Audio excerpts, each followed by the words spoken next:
वयाच्या अवघ्या 40शीत व्यक्तिगत आयुष्यात अनेक चढ उतार बघितल्यानंतर बरोबर 25 वर्षांपूर्वी आपल्या 2 लाख रुपयांचं भांडवल टाकून आज $1 बिलियन फॉरेस्ट एसेन्शियल्स सारखी कंपनी उभारणाऱ्या मीरा कुलकर्णी आहेत। लीना नायर 2021ला शनेल या जगातील सगळ्यात मोठ्या फॅशन ब्रँडच्या त्या ग्लोबल CEO झालेल्या आहेत। लीना नायर यांच्यासारखंच अजून एक नाव म्हणजे फाल्गुनी नायर। पाव शतकाचा इतिहास मांडताना त्यांनाही विसरून चालणार नाहीये। वयाच्या 50व्या वर्षी कॉर्पोरेट करिअरला विराम दिला। त्यांचं स्वप्न होतं जगातील आणि देशातील उत्तम दर्जाची ब्युटी प्रॉडक्ट्स एका प्लॅटफॉर्मवर आणायची। चूल म्हटलं की फक्त रांधा वाढा उष्टी काढा इतकंच मर्यादित जग नाहीये। आम्ही हजारो घरांच्या चुली पेटत राहतील असं काहीतरी मोठं उभं करू शकतो हे त्यांनी दाखवून दिले। त्या आहेत मिसेस बेक्टर फूड्सच्या रजनी बेक्टर या।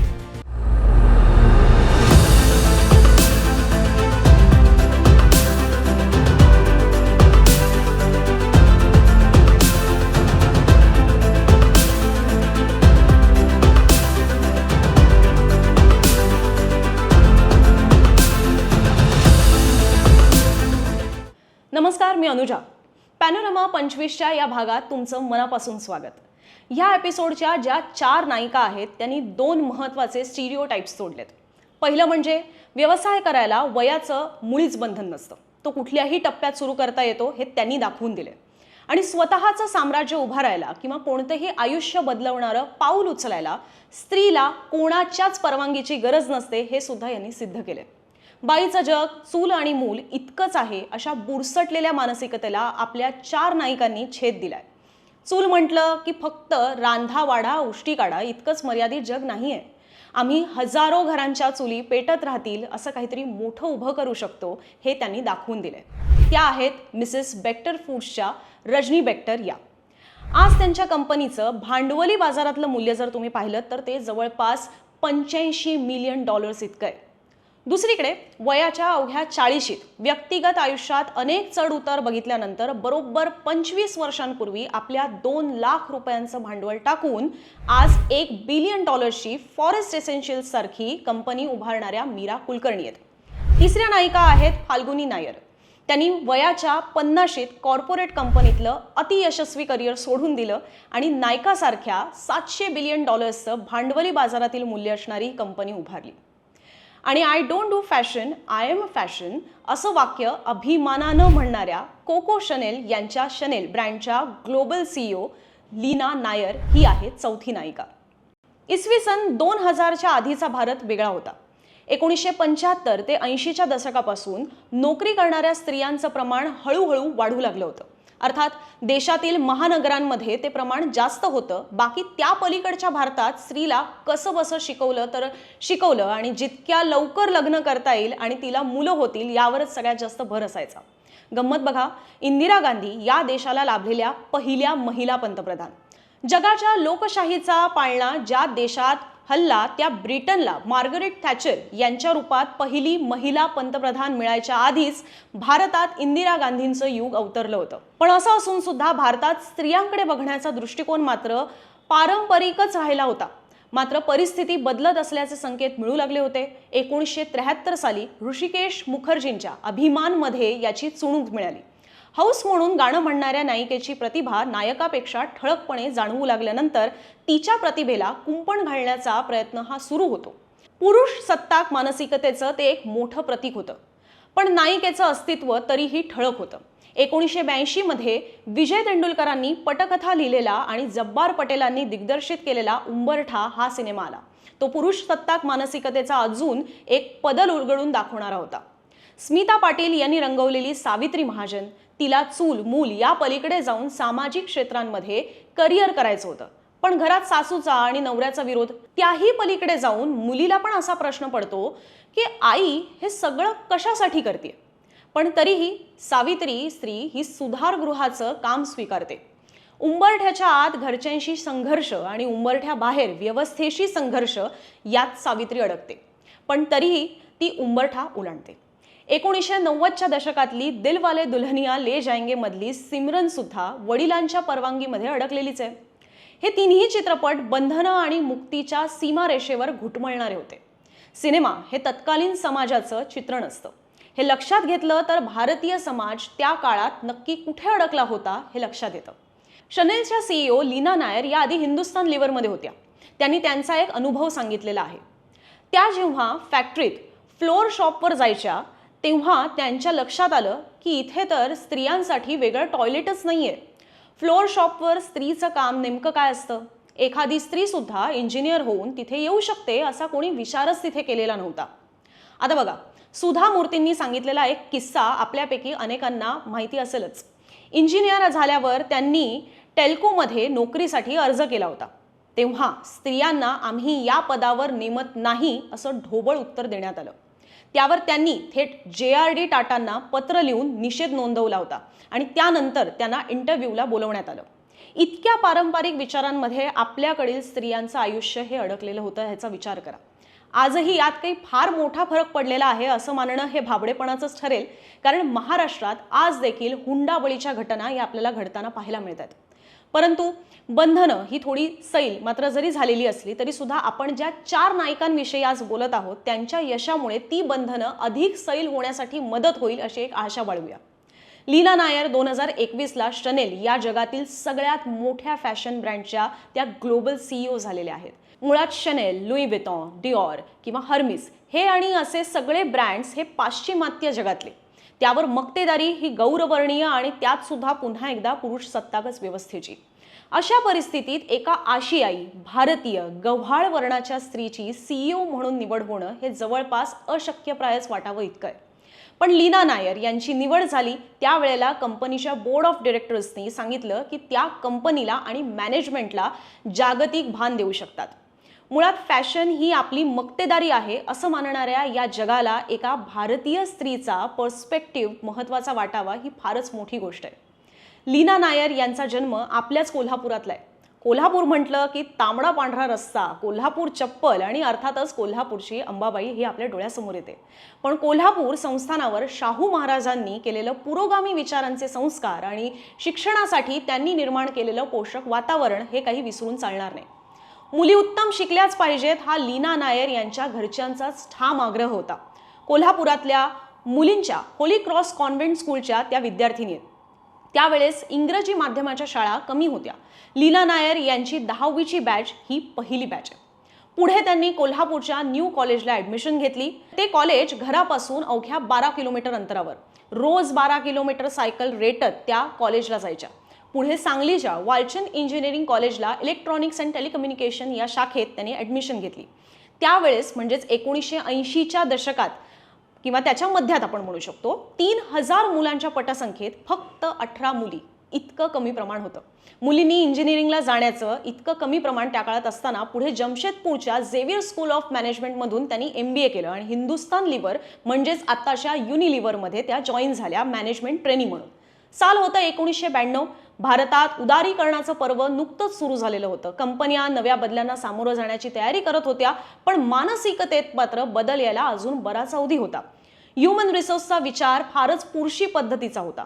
लीना नायर यांनी तो विचार बदलला. माणसं घडवणं, त्यासाठी त्यांना उत्कृष्ट ट्रेनिंग देणं ते HR डिपार्टमेंटचं काम आहेच, पण फक्त कंपनीत काम करणारी माणसं नाहीत तर कंपनीशी संबंधित जितके अप्रत्यक्ष किंवा प्रत्यक्ष घटक आहेत तिथे सुद्धा अशा पॉलिसीज असल्या पाहिजेत यासाठी त्या आग्रही राहिल्या.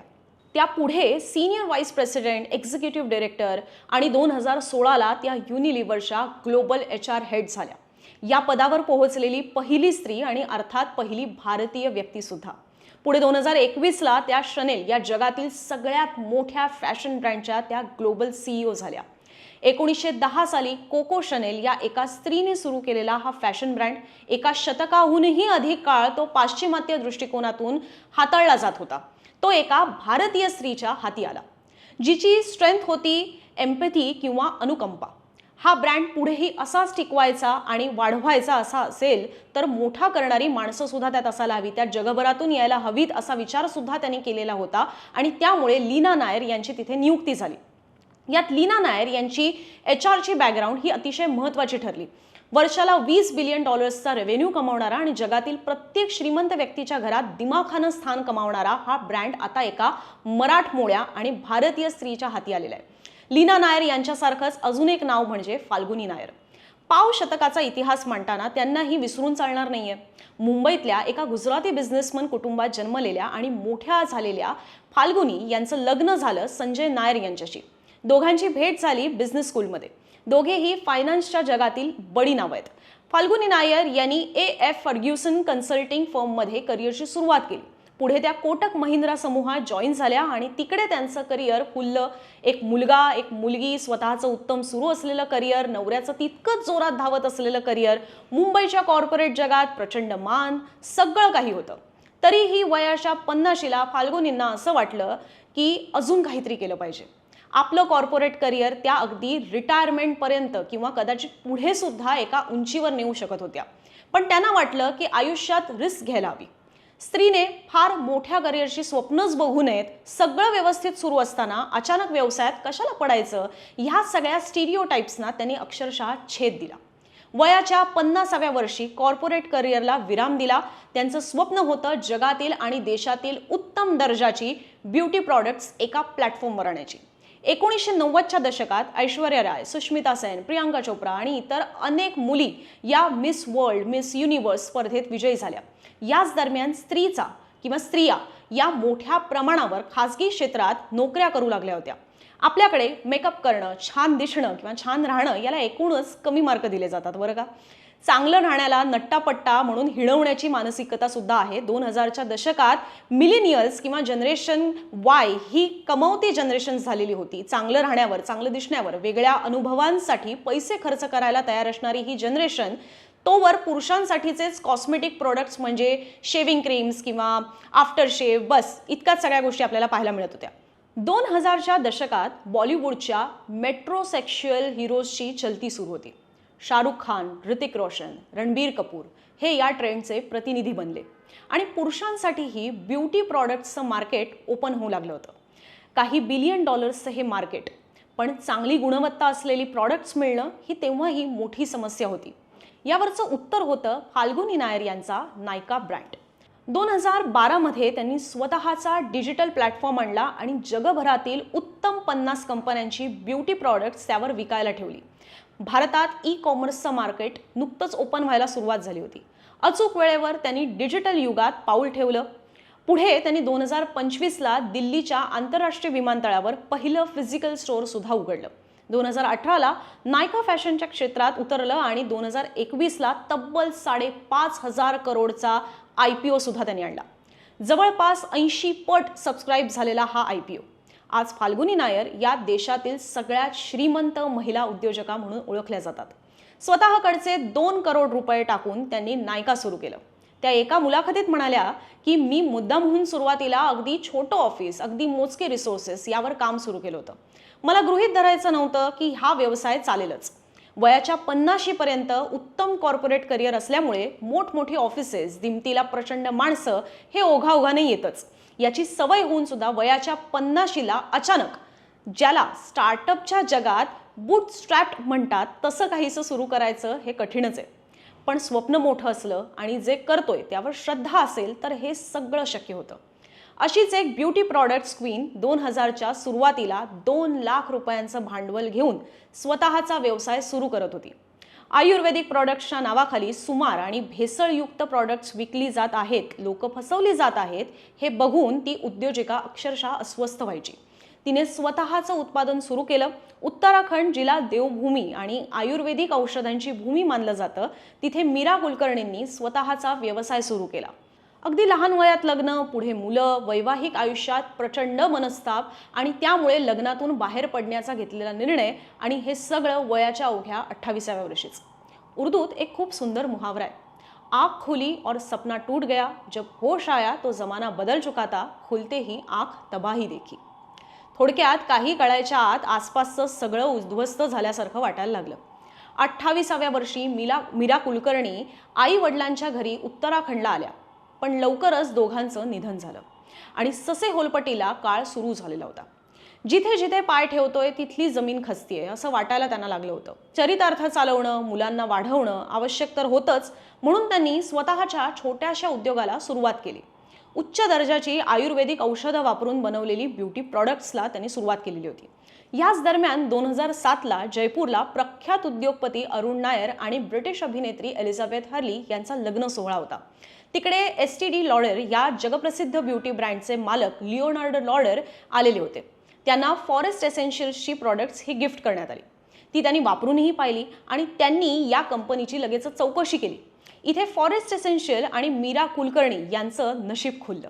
लिओनार्डो लॉडर यांनी फॉरेस्ट एसेन्शियलमध्ये पैसे गुंतवले आणि हा ब्रँड वेगानं पुढे जाऊ लागला. ताज समूहाच्या हॉटेल्समध्ये फॉरेस्ट एसेन्शियल्सची प्रॉडक्ट्स वापरायला ठेवली जातात. भारतात ताज म्हणजे सगळ्या बाबतीतील उच्च दर्जा असं एक मानलं जातं आणि जे खरं पण आहे म्हणा. तिथे जेव्हा ही प्रॉडक्ट्स दिसू लागली तेव्हा स्काय इज द लिमिट अशा प्रवासाला सुरुवात झाली. आज मीरा कुलकर्णींच्या फॉरेस्ट एसेन्शियल्सची 170 दुकानं ही भारतात आणि जगभरात दिसून येतात. देशातील सगळ्या आंतरराष्ट्रीय एअरपोर्ट्सवर या ब्रँडची दुकानं आपल्याला पाहायला मिळतात. उत्तम प्रॉडक्ट्स, उत्तम एस्थेटिक्स यांचा मेळ हा फॉरेस्ट एसेन्शियलमध्ये दिसतो. जेव्हा सगळे दरवाजे बंद होतात ना, तेव्हा नियती एक खिडकी किलकिली करून का होईना पण आपल्यासाठी ठेवतेच. ती ओळखायची असते म्हणा. आज मीरा कुलकर्णी 69 वर्षांच्या आहेत, पण त्यांनी मोठं यश पाहिलं ते वयाच्या 60च्या आसपास. ज्या वयात माणसं सगळं करून झालं म्हणतात तोपर्यंत काम करत राहायचं, वाट पाहायची हे सोपं नाहीये. आणि भारतीय समाज व्यवस्थेत तर घटस्फोटित महिला, 2 मुलांची आई असलेल्या स्त्रीला तर ते आणखीनच कठीण आहे. अशी स्टोरी आहे रजनी बेक्टर यांची.